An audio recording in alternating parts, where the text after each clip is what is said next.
God, it's got all the dust on it as well. You swallowed it?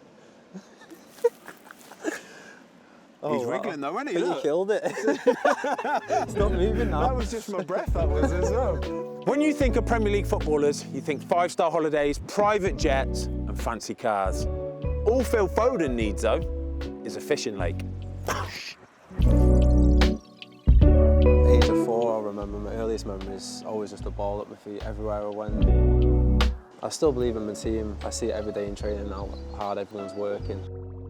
So you are very competitive then? Very, with everything. What about fishing? Yeah, very. You better not catch.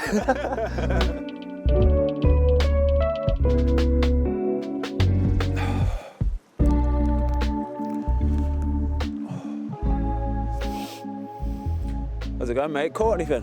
Nothing yet, just a cold, mate. Can I sit down on there? Of course you can. Nice. Oh. How about you, mate? You okay? Good, how are you? Come on, big dog. Oh. What is it about fishing, mate? I just love the peace and quiet and the nature, and yeah, it's just something about it. When you come, are you just completely shut off? You ain't got to look at your phone, you ain't got to think about anything, you ain't even got to talk to anybody, have you? That's it, mate. You just shut off from the world. Just relaxing. I love it. Is that how you get your head right again? So no matter what's going on with football, with family, fishing time is just peace and quiet and reset? That's it, mate. It's my getaway, and sometimes after a bad game, I like to go fishing just to, switch the phone off, not read too much, and then when I go back training, it's just a reset. Any of the other lads come and done a bit of fishing with you before? No, none of them's been fishing with me, no, but I think John's into it a little bit. But there's not many lads. Yeah, Stonesy likes a little bit of fishing. Any of the lads ever tried it? None of them? Nothing, no? No, none of them. I reckon, if Pep Guardiola was to give fishing a little bit go, do you know when he catches it, he'd get it under his arm and he'd be like, it was good, it was a good fight, right? But next time just drive, just drive. Giving it drive advice. to the reeds. 100%, 100%. Oh, I love it, mate, I love it. Right, mate, we ain't even getting a nibble here. Should we go and try and sort of manufacture something? Let's do it. Come on. Proper gear this is, by the way. Oh, yeah. Do you know how to do all this, yeah? Yeah. I was going to say, I'll show you if you want, like. Go on then, show us how to do it. I want to see your skills. Right, we're using, we got maggots today, yeah? Yeah. Do you know how you're supposed to get them, like wriggling? Go on. Put it under your tongue. Show us then. Oh, God, it's got all the dust on it as well. Can't believe you've actually done it. Have you swallowed it? He's wriggling though, isn't he? You killed it. It's not moving now. That was just my breath, that was as well. Oh, that's rank. That's rank. Oh, gosh. Oh, God. Right, mate, playoffs then for the last 16, Champions League, Real Madrid. Every year the same story, isn't it? What is it? What is it with Real Madrid and this competition for you? If you need to beat one team to get through to the last 16, it's going to have to be Real Madrid, simple as that. Yeah, for whatever reason, mate, we seem to get them all the time, and what a team to face. A team who's won it so many times and have all the experience in the world of winning it. So, yeah, I'm used to it now. It's going to be a challenge. They look like they're flying, with the attackers they've got. They're threatening in all areas of the pitch, and yeah, it's going to be a challenge, especially this season as well, because we're not playing, to the standards that we know. But anything can happen. So how do you see it going? I'm confident we can do it. Yeah? Yeah, more than confident. I know a lot of the focus is on Real Madrid, but I think you've got to remember as well, though, that they're going to be thinking, we're playing Man City here. 100%. Hopefully we've earned that respect now. Obviously won the Champions League now as well, and the players we've got, the likes of Kevin, who for me on his days is one of the best players in the world. So yeah, we're more than capable of doing it. We've got the players, and it's just about showing it. It's been the same story all season. It's just about showing it, or just seeing games out. Also, when we've been a few goals up, we've not really controlled the game and managed it. So I still believe in my team. I see it every day in training how hard everyone's working. It's just full belief, and backing my team. All right then, mate. 4 titles in a row. 70 games, nearly 70 games you played last season, 27 goals, sorry, 12 assists.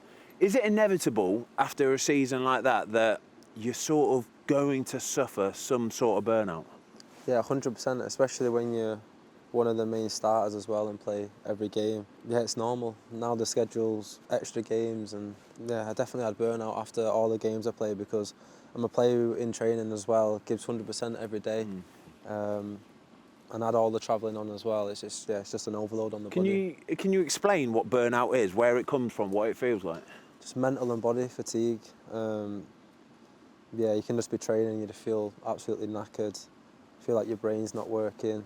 I definitely had that as well when I come back to this season, so yeah, it's difficult to be honest. Are you aware of all the kind of pressure as well that's involved with it? Obviously off the back of the Euros in the summer as well, a lot was being said about playing out of position, playing here, playing there. Are you aware of that, and does that affect you all? I do see it time to time, but I just try not read too much, not try and let it get into my head and stuff. I'm pretty good with that, trying to stay off social media and just put my head down in training and try and get better. But yeah, there was obviously a lot of pressure for me to perform at the Euros, going into it when I was flying and scoring loads of goals for City.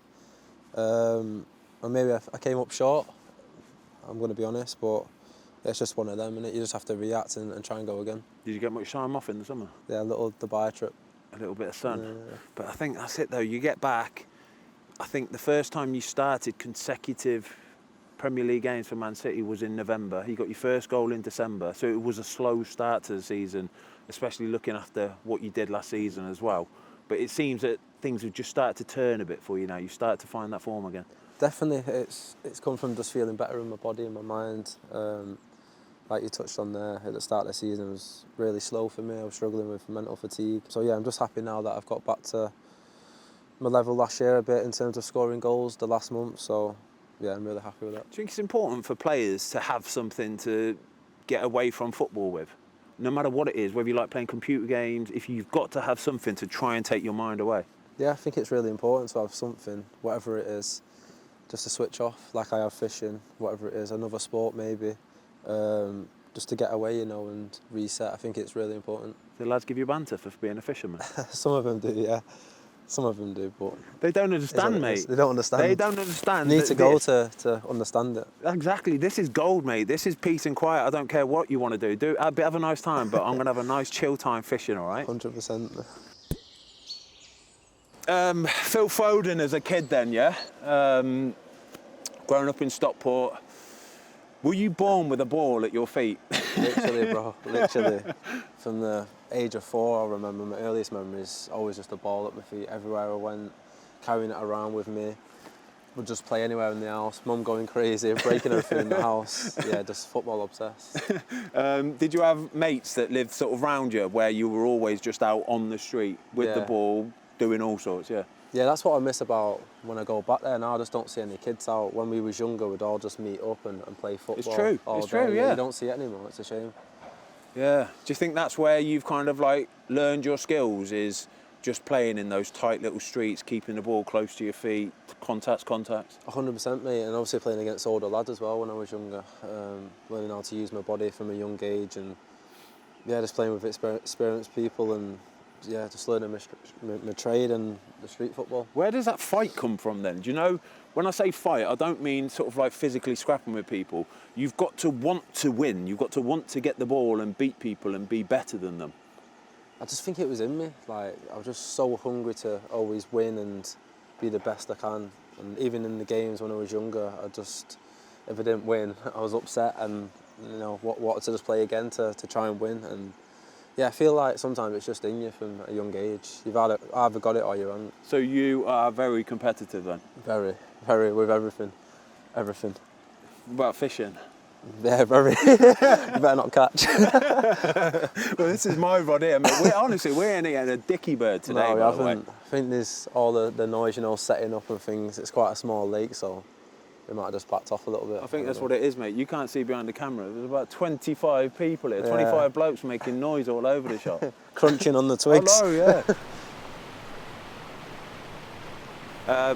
What do you make of the new Champions League format? Do you think it's harder Do you know what I mean? Because if you think every season Man City go into it, along with probably Real Madrid, Barcelona, some of the other big boys, you go into it as favourites, right? And then there's a lot of expectation on you. But then when it completely changes the format and you're playing PSG, you had Inter, Sporting, really difficult games. I think this season has been tough for you, hasn't it? Yeah, 100%. Obviously, we've had big teams as well in the Champions League, and yeah, I do feel like it's more difficult sometimes to qualify in that way. So yeah, we've still got a chance now to turn it around against Madrid as well. So yeah, just looking forward to that. I mean, even the final game of the group, you're playing Club Brugge. I think they're off the back of like a 20-game unbeaten. Like, you just don't need it, do you?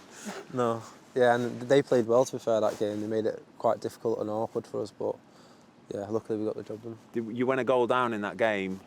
When that happens, do you look around and think, oh, please don't do this again? Just what I think about in that moment is just try and score early as possible so it don't get to the end of the game where you still need to score 1 or 2. So that's just the way I look at it when we go behind.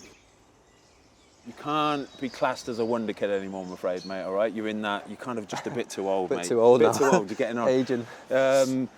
However, you were a wonder kid for many, many years. But in today's game, who would you say is the number one wonder kid? Yamal at Barca, the kid on the right wing. I just watch him, and his decision making for such a young kid is unbelievable. One of the best I've seen. He's got everything as well. The thing that surprises me though is that in this modern world as well, where everything's on your phone, everything's on telly, you're subjected to watching it. He's played against them people like they were just people down the park. It don't bother him, does it? No, that's one thing I like about him. I don't think the pressure or anything gets to him. He plays with a smile on his face and just enjoys football, which it should be, really. It just don't occur to him that he's unbelievable at football. No, he doesn't. It's just one of them, isn't he? Freak of nature. Scary. So yeah, it's exciting watching him. When you see these kids coming through, and you can see they've obviously got ability, do you watch for all the other little bits as well? The need to win, to get in amongst it, the calmness under pressure, all those little things? Yeah, and I also look for people, how they train as well. I think it's really important for the young kids, even when they come up in the first team of us, you've got to try and prove a point to the manager and get stuck in. The older lads might not like it, but that's how you get an opportunity. It's just... do you get around the young lads and go, no, don't show them no respect, you get in amongst it, all right? You've got to do that. You've got to try and fight for your place. And when I went in the first team, I knew I was doing that every day and trying to be the best in training. How are you dealing with the fact that, like I say, in the previous 4 years, winning the Premier League, winning Champions League, FA Cups, everything really, how is it feeling this season where it's not going the way that you are used to? Yeah, obviously it's difficult because I've not experienced it. Maybe the teammates have not experienced it as well. But I feel like this is where you learn more from yourself from when things are not going well, when the team isn't winning. So yeah, it's obviously been a massive challenge. We can still turn it around, we can still have a successful season and no one will talk about it, but yeah, it's obviously been very difficult. We've had a lot of injuries. Just a season where a lot of things have gone wrong. And it's just about reacting and just keep going and having a good mentality. Is this where you need the big characters, the experienced players, the pros, to really stand up and be that figure in the dressing room? 100%. This is why we're going to need the captains now, the leaders in the changing room to pull us through it and get the lads together. And when I look around the changing room, there's so many leaders. Nearly all of us now are leaders in different ways, so yeah, it's just a good environment and a good team to be involved in. Is it as simple as saying Rodri missing is the reason to all the problems? Is it ever as simple as that? Obviously, it's a massive miss, but we've had the full back line, at least one of them at every game's been injured, and I've been playing with niggles, so even if Rodri was back, we still would have struggled in a way, I believe anyway, because the team was never fully fit and flying. But yeah, obviously he's a big miss. He's obviously the best player in the world now, and obviously the manager's trying to find a solution. We don't really have the physicality to win the duels in the midfield, but yeah, we're trying to find a solution around that and trying to win a different way, if you like. How do you deal with the pressure and expectation in those big games? How were you able to just deal with it? Yeah, it's difficult. Obviously, as last year now, coming off the best player in the league, the expectations have gone even higher. People expect you to do something every game, a goal or assist, and I do feel that pressure a little bit, but I know it's in me to live up to them standards and get back to where I used to be. Who were your idols growing up? What footballing idols did you have? Just loved David Silva when I was watching him in the academy. Just them kind of players who can turn in tight areas, Iniesta, Xavi's, and just control games. Them kind of players is just what I look for. I think you've been quite lucky with some of the players that you've been brought up amongst watching. Who's been the player that's probably had the biggest impact on you as a footballer or as a professional? David Silva. Yeah, 100%. Going into the team and just seeing how he works every day, and quiet guy, proper professional as well, and I just learned a lot from him, and I just took it on board, everything. We did a podcast actually with Joe Hart a few months back, and he was talking about David Silva, and he said, see, the thing is, he's not quick, he's not powerful, he's very good technically, obviously. On paper, he shouldn't be able to do the things that he does, but he still is miles ahead of everybody else with what he did. Yeah, he's just so intelligent. Like, his brain is always thinking a step ahead. He always looks like he's got more time on the ball in the tightest areas, and I just don't know how he does it sometimes. For you, is that something then that growing up you would have been the smaller kid? You would have been probably not physically as big as some of the other lads. You've always probably had to fight a bit harder than everybody else to earn your place on that team, right? Yeah, 100%. And I had to be intelligent and try and check my shoulder early and find little pockets in the 10 roll. So obviously watching David Silva, and he does that, one of the best in the world. So at the time, and every time I watched him, I just learned something new from him. So obviously when you're small and you can't handle the game as good, when you're younger and you're going through that stage of growing, it's really important that you look at these kind of players and how they manage the ball and how they see the player coming before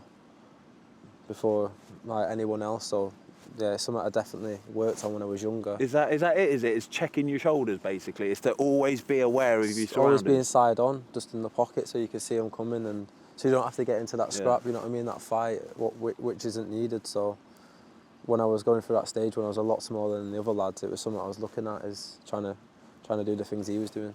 Is that how you're always so good then at taking the ball on that half turn and almost sort of being on the go already as you receive the ball? Yeah, it's just something I've always done since young, so it's just a normal thing for me now. Phil, let's talk about the evolution of football, all right? In the 5-6 years you've been playing, has it changed much? Yeah, 100%.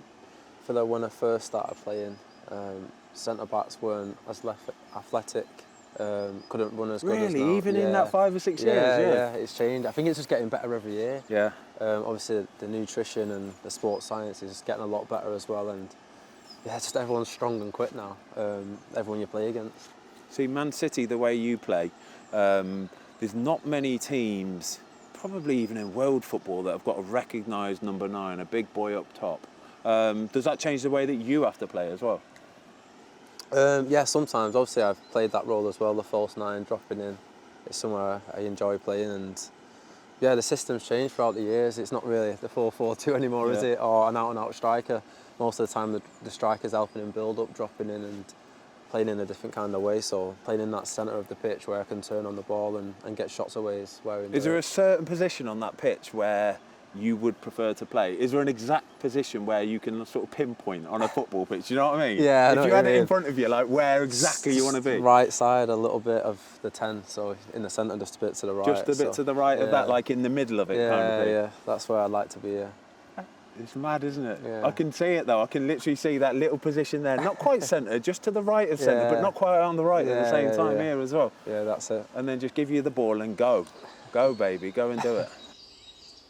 Right, you got kids yourself now, Phil. When you were 5, 6, 7, were you always good at football? Were you always that kid that was trying to run rings around the older kids? Yeah, 100%. I was a kid that everyone hated, if you like. The older kids definitely used to try and boot me and put me in my place. Because, did they manage to boot you? Yeah, a lot, because I still was small at the time. I was quite fast back then as well for a small guy, and I was quite nippy and agile, and a lot of people couldn't get close to me, but I was definitely a target for the older kids. It's just the way it was, but it definitely helped me, in a way, because Yeah, I could just handle tackles then when I went to the first team, and I've always been used to playing against older Does that people. teach you to kind of see it coming? Yeah. To expect it and see it coming? Yeah, and also just not react to it when you get a bad tackle in training or something. Just get up and go again. And if you look at the Villa goal last year, when I think I run into someone and I was on the floor and I got straight back up, won it back and put it in the top corner. I think that just sums up my attitude. That's just something I've always learned from a kid, and now it's just natural to me. That's an old school attitude, you know that? Like back when I was playing, everybody did that. Yeah. It's phenomenal, isn't it? This nowadays is the slightest contact and you have to go down on the floor. Like imagine you're walking down the street in a high street, and somebody just bumps you accidentally. Are you rolling around on the floor? Probably, yeah. Trying to get a claim, no, I'm joking. No, it's true though, like I've been too honest sometimes. I've gone round keepers and they've given me a big whack, and I've tried to stay on my feet, and I've still seen no reward of getting a penalty or anything.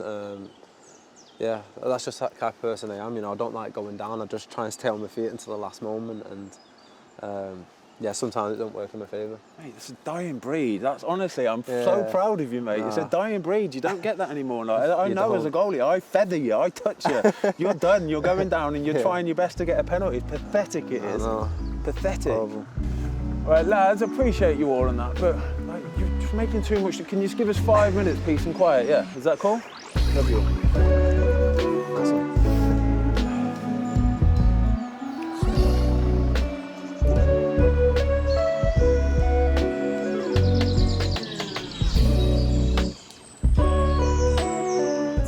Even though we didn't catch anything, I enjoyed that. Phil Foden, top man. And don't forget, you lot at home can watch Phil and his Man City boys take on Real Madrid exclusively live on Prime Sport.